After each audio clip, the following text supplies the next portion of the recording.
Welcome back, Cubers, to your home for Cube content. We're doing some cheating action today with Tinker and some power in Mox Pearl, backed up with the cast of characters of Esper Sentinel, Phantasmal Image, and some Murktide region. Sit back, relax, and enjoy the show. Here we go. Pick one, pack one, power, Mox Pearl, snapping it up.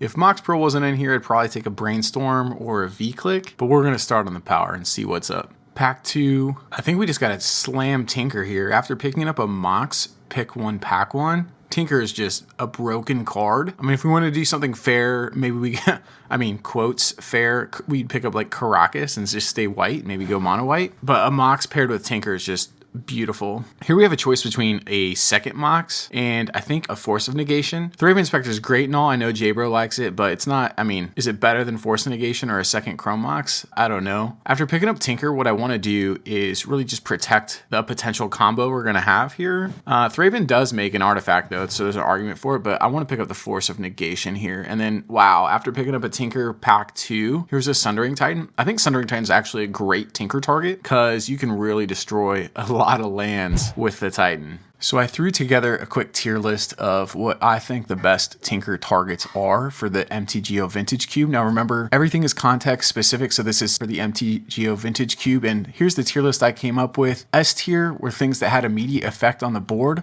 like Sundering Titan destroying lands or comboing off with Citadel. A tier were creatures that could win the game very quickly. B tier, creatures that couldn't win the game very quickly, but they had protection resiliency. C tier was kind of just a roulette of, heck, let's get Mind Slaver or Jar and see what happens. And then finally, D tier is just kind of more lower power creatures that have some resiliency. That's kind of what I think of when I go to Tinker in the Vintage Cube. Let me know if you agree with this down in the comments. All right, back to the draft. Pick 5, there's a Charter Course and a Mana Tithe. Since we have a Force of Negation, I kind of want to pick up a blue spell here to pitch to it, and Charter Course is fine card selection. There's a channel if we want to maybe cheat into play a Titan, but I think Tinker is going to be our game plan.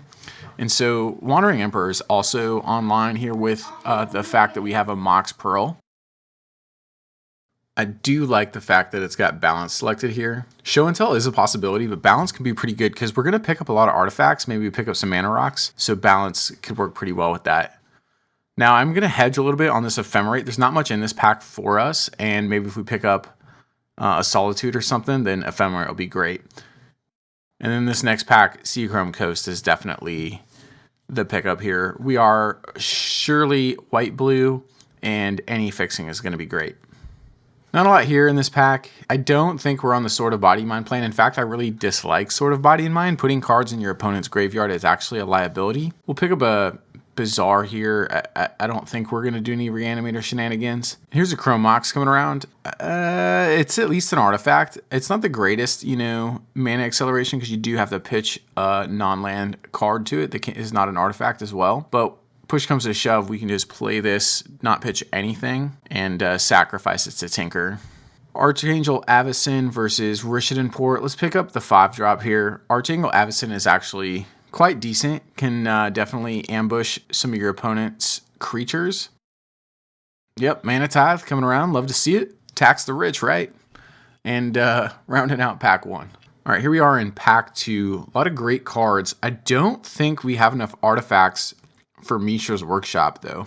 I think the pick is between something like Dimir Signet or possibly Glenalendra as another blue way to control the board. So let's get the Fairy Wizard here. And in this pack, there's a Kadoltha Forge Master and a Winter Orb. There's not the greatest. I actually just want the Spell Pierce, I think. Just another way, another blue card to pitch to Force of Negation and a way to interact with our opponent. Wow, a lot of great cards in this pack. Arid Mesa is a white fetch. Memory Jar, Snapcaster, Jace. Really, any of these cards would be great. I think the pick is between, with what we have so far, between Jace and Snapcaster Mage. We'll take Snapcaster here, though I think Jace could have been a great pick as well. Esper Sentinel, yes, love this card. It's an artifact. We can sacrifice it to Tinker, taxes the opponent. Could you really ask for much more from a 1 mana value spell? I don't think so. Love seeing the Flooded Strand here in this pack. Really want to make our mana great. And the on-color, double on-color fetch is a slam dunk. Here, I think the pick is between Golem, Image there, and Cathar Commando. And the fact that we may be able to cheat something in like a Sundering Titan makes me want to lean towards Phantasmal Image, though Lodestone Golem is a pretty strong card. But let's take, again, the blue spell here. And then, yeah, Mirror Battlesphere. Going to slam this. I do like the Stowaway, but since we're going to have a Tinker deck, I want to have a couple targets that we can pick up in case we don't want to get something like Sundering Titan. Mirror Battlesphere is also a great finisher, as it just makes so many bodies that you're probably not going to get one-for-one removal if you cheat it in. Definitely Mystical Tutor here, about the only card for us. Nothing really here. Baneslayer is not going to make the deck. Here the choice is Soulfire versus Kuldotha. Neither one of these are great. I'm looking at the Academy runes, but Academy runes is just awful. We'll take Kuldotha, though. You could take Soulfire as just a sideboard against aggressive decks. And, ooh, Memory Jar? Yeah, let's slam Memory Jar. I do like Memory Jar in this deck. We'll put the Ulamog here in the sideboard. Can't cheat it in with Tinker. And, yeah, looks like we're rounding out pack 2 here. Ooh, Cathar Commando Wield. Nice. And Helix for the 15th pick. All right. What do we got in pack 3? Okay, so really the choice is between Swords to Plowshares and Prismatic Vista for some fixing. But we really don't have a lot of ways to deal with some problems, threats from our opponent's side of the board. So Swords to Plowshares is going to be the pickup here. Fixing could also be argued for, but since we already have a Snapcaster Mage, picking up a Swords to Plowshares is essentially like picking up 2 Swords to Plowshares. So I like it. And then, ooh, Mindslaver versus Hallowed Fountain, Daze, Git Probe. We just have to take the Hallowed Fountain here, eat some vegetables, because we already have the Flooded Strand. We want our mana to be as good as possible, though I'd love any of those other cards. Here in this pack, there's a Karn, there's another White Fetch and Windswept Heath, a Lurrus. I think Karn offers the most upside, just as a Planeswalker able to generate value long term. There's a Cryptic, there's a Gilded Lotus, and Oust is also a valid option. Cryptic's always hard to cast if you're not mono blue. I mean, we can take it here. I think we have enough fixing.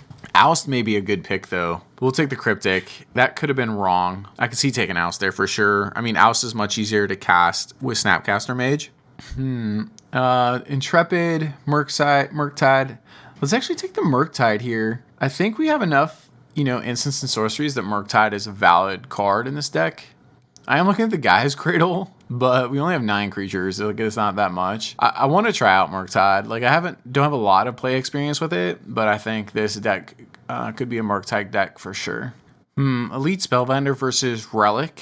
Relic's a great sideboard card against Reanimator, but let's just take the Elite Spellbinder. It's good against a lot of things. That way we're not all in on the Tinker plan. We have a little pseudo Cheons action going on. There's another White Fetch and a Swift reconfiguration. No, let's just take the Fetch. It'll just make our mana that much better. Ooh, here's a decision. So Tundra versus Inkwell. It's also a Selfless Spirit. I think actually I want to take the Tundra here. Just really get some great fixing. In this pack we have O-Stone versus Sower. Definitely not Hot Tide. We'll just throw a Sower in the sideboard. Daze coming around. Love to see it. Get in the deck, Daze. Oracle, Spectral Procession. Yeah, we're not like an aggro deck or a white-only deck, so neither one of those are for us. Ooh, there's Oust. Yeah, nice. That's a great wheel. And running out pack 3, I think. Yep, Rider to the board. Most Rider. All right, here we go. On to match 1. Opening hand, match 1. We are on the play, and this hand is probably a mulligan. We do have a Chrome Mox, and we can pitch one of these blue cards, but then what's our play after that? Like, we're not getting Murktide down soon or Cryptic down, so even though we do technically have 2 different mana sources here, 1 for each color, I'm not sure this is a keep, so let's send this one to the cat. You always mulligan and you get a hand like this. I think we'll just have to keep this. I'd rather keep this than go down to 5, especially on the play. And I'm just going to hope we can get a couple cards drawn here off of Esper Sentinel. We do really need some help with this hand, so we'll get out Esper Sentinel and pass the turn. Opponent on island. Mox Sapphire triggering the Esper Sentinel. Do they pay the 1? They don't. Nice. Happy to draw there. Not excited to see that to land. And then they slam an Emery. Ooh, this is dangerous. What did they hit off the Emery? They hit Inkwell, Signet, and Golem. All right, we draw Fimage for turn. This Fimage could come very useful because we can copy any of those creatures that they want to play. And now we have a card to pitch to 4. So we'll just play our land and pass. And now the opponent lays down a Mishra's Workshop for 5. Triggering the Esper Sentinel again. Nice. We will get to draw another card, and it's a Gilded Lotus. We draw a Mystical Tutor.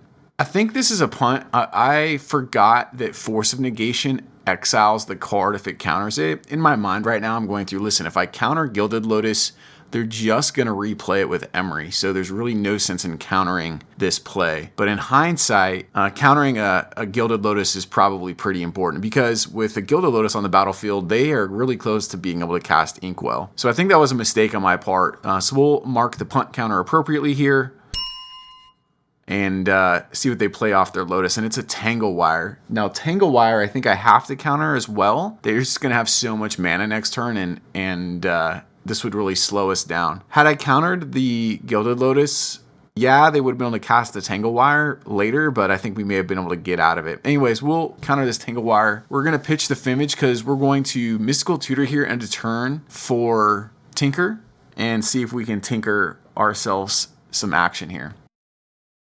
So here's Tinker. We'll play our land. What's nice is we can sack the Sentinel to Tinker, which is amazing.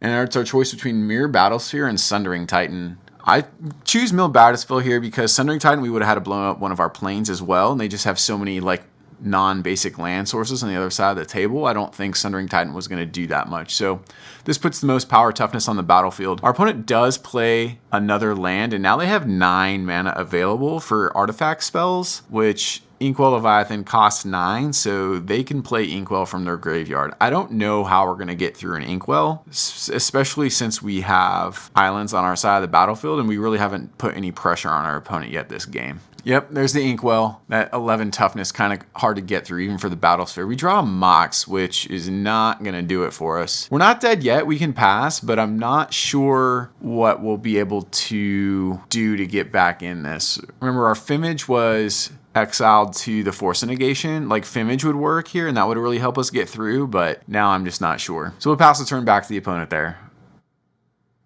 Yeah, opponent gets in. Unblockable. Urza, pretty good. 4/4 constructs, not too shabby. And then they're going to cast the Golem from the graveyard. This will pump their construct and tax our non-artifact spells. Pretty good board on our opponent's side here. We need like a Wrath of God or something, which we do not have in the deck. Yeah, there's a Signet making their construct a 6/6, and we draw an island. Yeah, that's going to do it. Let's just go to a game 2. All right, game 2, we are on the play again. This is an amazing hand that we will slam keep. Love just opening up with Esper Sentinel. In the sideboard, we did take out the Sundering Titan, and we brought in Sower of Temptation. All right, we'll lead out on Sea Chrome Coast, get the Esper Sentinel down. Not sure what I want to pitch to this Chrome Mox yet. We'll see what our opponent does and what we draw. Opponent Island passes. Force of Negation, good draw. If we pitch the Wandering Emperor, we can get the Elite Spellbinder down, or if we pitch the Force of Negation, we can get the Elite Spellbinder down. I really want to get the Elite Spellbinder down. The question is, do we pitch the Force, or do we pitch the Wandering Emperor? I'm going to decide to pitch the Wandering Emperor, and I don't know if that's correct, because the Wandering Emperor does represent a lot of value, but we're going to get a pretty good tempo play here. And then we'll have Force back up next turn. So we reveal Tangle Wire, Winter Orb, Metamorph, and Emery from our opponent. And they do only have an Academy in hand for their other land, which means they really only have 1 mana available right now. They're pretty far away from casting any of these spells. If they draw a land, they could cast Winter Orb, but that would be kind of not great. So I guess we'll just tax that Winter Orb and get in there for 1. Now we can Force a Negation the Tangle Wire if they choose to play that. They lead out on Wasteland, but I don't think they're going to use it. Yeah, they want their mana. So I'm glad we got the Winter Orb out of their hand. We draw a Mystical Tutor. So now we have Force up, and we can Mystical Tutor for our Tinker at the end of our opponent's turn. So that'll be pretty good. Opponent plays their Academy. Doesn't tap for any mana right now, which is super awkward. We'll fetch here end of turn. Guess we'll just pull our Tundra out and we'll Mystical Tutor for Tinker. Now, when we cast Tinker next turn, we will not have Force up, unfortunately. But as long as our opponent didn't just draw a counter spell, and I guess it would have to be like something like Miscalc, we should be okay. So we'll Tinker, and I want to keep our creatures on, so we'll pitch the Chrome Mox, and we'll just get the Battle Sphere out on the battlefield, and this represents a really, really lethal clock. All right, that was a quick game 2. Yeah, our opponent just didn't keep a hand with great mana, so they couldn't cast any spell. So on to game 3. All right, game 3 here on the draw. Another keepable hand. Happy with this hand. Interaction and some early play, so we'll definitely keep this. Island from the opponent. We'll obviously just lead out on Esper Sentinel here. We do draw an island. Plains from the opponent pass. Okay. Glad they're taking it slow, and I'm happy our Esper Sentinel can tax any non-creature spells. We draw planes. Starting to get a lot of lands here. It's okay so far. Get in there for one, and we can either Mana Tithe their next play or flash in Cathar Commando here. Ancient Tomb is a great land, but here's a 4-drop, and we're just going to slam Mana Tithe. Yeah, I don't want to play against Lodestone Golem. I don't want my spells getting taxed. And this will put an instant in the graveyard as well for future delve from the Murktide, or for the Murktide. All right, 3rd land drawn. We'll plan to flash in the Cathar Commando here end of turn. And opponent slams Teferi. We will get to draw off the Sentinel. Chrome Mox, less than ideal. Okay. And they do choose to untap, draw and untap here. So we'll flash in the Cathar Commando. Unfortunately, we will not be able to kill the Teferi. We'll be able to get it down to 1 loyalty. There's an argument that maybe we should just attack face here and just ignore the Teferi, but I don't think that's right. Another land. All right, so we'll attack the Teferi here. And we'll just have to pass. We really have no plays. Opponent upticks Teferi. All right, and then cast Worm Coil Engine. That's really good because that just nullifies any of the aggression we had. Now, I think this is another pun. I think I should wait to see what we draw here before destroying the Worm Coil Engine with Cathar Commando. Like, we should rather wait to make this decision until we have more information. On the other hand, though, the Murktide Regent, okay, we draw another land. So that's 5 lands and a Chrome Mox we've drawn so far. So the Murktide, we will be able to play next turn. And it'll be a 4/4 Murktide. Opponent upticks Teferi again. All right, opponent attacks with just a single Death Touch Worm. Cast Signet. I mean, they're pinging themselves a lot here with this Ancient Tomb. And then cast another Signet. Too bad Esper Sentinel only triggers once each turn. All right, then they cast Emery. They hit Sword, and then they have Metalworker, Worm Coil, Lodestone in their graveyard. They cast a Divining Top. They're playing all the cards right now. All right, we need a big draw here. Spellbinder. Okay, that's a start. We'll play a land and play Spellbinder and see what's up. Tanglewire, Mindslaver. Uh-oh. So they got 4, 5, 6, 7, 8 mana sources, so they can't play and activate Mindslaver in the same turn. And since we're behind on board, Tanglewire is worse for us. Tanglewire is great to play when you're ahead on board, which our opponent is with their active Planeswalker. So I think I just want to tax the Tanglewire as much as possible there. And we'll pass it back to the opponent. Opponent upticks onto Teferi again and casts Gilded Lotus. So they are about to have infinite manas. They do pay the 1 for Esper Sentinel. All right, they activate Emery. What do they cast? Sword. That's pretty good. I mean, we can block this. This may have been a quick concede. I don't know. Drawn, kind of flooding out on lands may have tilted me a little bit. Definitely not chill, right? But that's okay. So good game, match 1. Let's head on to match 2, see if we can get this Tinker deck to do some business. All right, match 2, we are on the draw, and this hand is definitely going to mulligan. This hand we will slam keep with the Mox Pearl, especially with Chart a Course and Mystical Tutor. It's looking like an early Tinker for us here. So we'll put back the Hallowed Fountain. We just don't need it. Keep all the rest of these awesome cards. OP leads out on Scalding Tarn and passes. So I think we're just going to lead out on Island, and I'm going to play the Mox Pearl just because I do not want our opponent to like daze this Mystical Tutor. It's not likely that blue is going to be anti-artifact. Red does have some answers like a Braid. If it was green, we could consider holding the artifact. Okay, they play a Zagoth Triumph, which is blue, red, it's black, green, and blue. So they could very well punish us here for playing an artifact turn 1. We'll see how this works out. Mox Jet from the opponent into Mountain. All right, so they got 3 mana, and they do nothing. Wow. Well, we're going to Mystical Tutor for Tinker here, and as long as they don't have a counterspell, we're going to Tinker out probably the Sundering Titan, I think, here, because we can just blow up both of their lands. Yeah, this is why I really like Sundering Titan. Like, immediate effect. Get out of here, lands. Pew pew. And we get to keep our lands. This is great. And there's down to a Mox Jet. I don't know what our... yeah. No lands is hard to play Magic. So our opponent kind of rightly probably concedes there. So let's go to game 2. On the draw again. And I think we keep this hand. We got a lot of great low mana value spells. And we got balance. So maybe that'll be good this game. Our opponent leads out on Monkey and just hard cast instead of dash. That's going to earn itself an oust for sure. as I do not want Monkey stealing our stuff and making treasures for the opponent. So let's go fetch out our dual land here, and let's put that Monkey back into its owner's library second from the top. All right, so now we know Ragavan is on the top of their deck here for their next turn. All right, opponent plays out Mountain and passes. We draw a Plains. We will just play our island and pass back. We're holding up Mana Tithe and Spell Pierce now. All right, so they want to cast Monkey with Dash, and we're just going to have to, because we can't Mana Tithe that, we're just going to flash in this Cathar Commando and attempt to trade with Ragavan here. All right, opponent fetches in response. Not looking good for us. For a Badlands, yeah, it's a Lightning Bolt. Okay, so their Monkey survives. What do they exile? They exile Snapcaster Mage. Well, at least they can't cast that. And Ragavan goes back to their hand. So that's a beauty from dashing Ragavan, is like my balance is no good now. I'd love to cast balance right now, but we just can't. And we're still a few cards away from playing this Murktide with Delve. Maybe our opponent will get greedy and not dash their Ragavan next turn. There's not much we can do about it right now. So OP untaps. They sacrifice their treasure for blue and cast Expressive Iteration. They haven't another land drop yet. I think I want to Spell Pierce this. Because if they pay the 2, then that means they're not dashing in Ragavan. They don't. They just let it get countered. I'm happy with that. Now they want to dash Ragavan, and now we can Mana Tithe Ragavan. So that worked out incredibly well. I'll take that any day. And now we have a bunch of spells in the graveyard for Murktide. We draw a Battle Sphere, but let's get this Murktide on the battlefield. So we have a 6/6 Murktide. Turn 4. I like it. I like it a lot. Another land from our opponent. They cast Avalanche Riders. Like, that's fine. Blow up my Tundra. I'm going to Phantasmal Image your Avalanche Riders. Gosh, Fimage is so great as well. Unfortunately, we're no longer in the mood to balance, but I think this Fimage is going to just a great play here. Yeah, our opponent concedes. We were going to be way ahead on board, and that was a super fast match. And yeah, loved Tinker and loved Murktide Regent in those games. All right, we are on the draw here in match 3, and this is an amazing hand with Mox Pearl.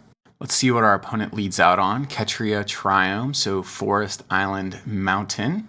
Ooh, Mystical Tutor was a nice draw. That's going to allow us to go get our Tinker, and I'm going to actually hold this Mox Pearl in hand just because our opponent's playing green. I don't want to expose it to any sort of artifact destruction. We still have days held up if we need to. All right, opponent plays Forest into Dimir Signet. And I'm just looking at their land types here. We're going to Mystical Tutor end of turn for Tinker, and we're going to Tinker next turn. I'm trying to think if I want to get the Sundering Titan or the Mere Battle Sphere. If we get Sundering Titan, we're going to have to blow up our own planes. So I think I'm leaning towards going to go get Mere Battle Sphere. So let's play Tinker, sack the Mox, and we'll get the Mere Battle Sphere, the Battle Ball, if you will. Pass the turn back, see what our opponent does. Ooh, okay, so they Demonic Tutor. They're probably going to go get an answer to this Battle Ball, and then they play a third land. And another Signet, okay. Yeah, we're not going to daze a Signet. All right, we draw an island, so we'll get in there. And we will tap all of the Murs here to deal maximum damage. Take 12, opponent. And we will play Chart a Course here, and we'll just double tap out blue so our opponent doesn't think we have a counterspell. Swords to Plowshares was a great draw, and we still have days up. I'm assuming our opponent's going to play whatever they Demonic Tutored for here. Academy Ruins, okay. That card's awful. Tap one more. Yes. Upheaval. Sorry, man. Here's a daze to you. Yep, that'll do it. All right, on to game 2. That was quick. All right, on the draw again, and this hand is keepable. We do have Tinker in hand, just no artifact. But I love having Swords, Mana Tithe, and Spellbinder. Opponent leads out on Ketria Triome again. And we'll just play our Marsh Flats. Ooh, drawing Sundering Titan there, not ideal, as I'd rather Tinker that out. Now our only Tinker target is the Mere Battle Sphere in our deck. All right, opponent didn't play a land and passes. Interesting keep decision from our opponent. We'll play our Plains, as this will allow us to hold up Mana Tithe. I'm just happy to keep drawing lands. Okay, our opponent does play a Swamp here into Orzhov Signet. Because they missed their land drop, I want to Mana Tithe this and just restrict their mana as much as possible. Mystical Tutor, okay, good draw, but I want to get the Elite Spellbinder down. Again, our opponent's missing land drops, so we're going to just tax their hand, tax whatever they have to play. And they got 2 Signets, Demonic Tutor, Forge Master, Thran Dynamo, and Turnabout. Well, I think I want to just tax their demonic tutor, as they can cast that. And if they want to take multiple turns to cast signets, like that's fine. So we'll tax the tutor here. All right, opponent plays Is It Signet? No land drop. Awesome. Chart of Course was another great draw, as we'll be able to get in there with the Spellbinder and then draw 2 cards. Okay, and we draw the other Tinker target. All right, so Tinker kind of a dead card in our hand right now. And our opponent plays a Boros Signet and Dimir Signet, and no land drop again, so they're just using these signets to up their mana count. I'm holding on my upkeep here, as I think I want to Mystical Tutor for Force of Negation. Tinker's a dead card, so if we go get Force of Negation, we can just easily pitch Tinker to cast it. That way we can just have counter magic in our hand and kind of protect, you know, our Spellbinder or any non-creature spell that our opponent wants to play. And for creature spells, we'll have Swords to Plowshares. Our opponent will know about the Force. There's nothing we can do about it, but it's still going to be good in our hand. And we'll just get in there. We do have 4 cards in our graveyard now, so we are going to be able to delve and cast the Murktide here next turn. All right, opponent plays second Swamp and then Thran Dynamo. I know they're kind of playing this into our counter magic, but I'm okay to just, I think, counter this and just limit their mana as much as possible. I mean, we don't want them going up to 9 mana, which is what they would have if this resolved. Plus, this will put another instant into our graveyard for Murktide. All right, we draw another land, which is fine. So let's delve out our Murktide here. Little 7/7 Murktide, pretty good. And we'll get in there with the Elite Spellbinder. This will put our opponent to 11. We don't quite have lethal on them next turn, but it's close. All right, opponent plays an island and passes. So I expect them to turnabout here to give themselves another turn. Yep, there's the turnabout. And we draw another land, getting closer to casting this Battle Sphere. So our opponent could go tutor up something. Ooh, they cast Time Twister. Interesting. I'm okay with this. We draw Cathar Commando, Wandering Emperor, and Daze. Oh, that's amazing. As we can cast the Emperor, and then we'll have lethal. Oh, what? Our opponent must not have liked their 7 that they drew, because they just conceded. Man, that's the power of Murktide and Tinker. Love it. Thanks for hanging. Thanks for chilling with me here. Don't touch that dial, and let's keep cubing.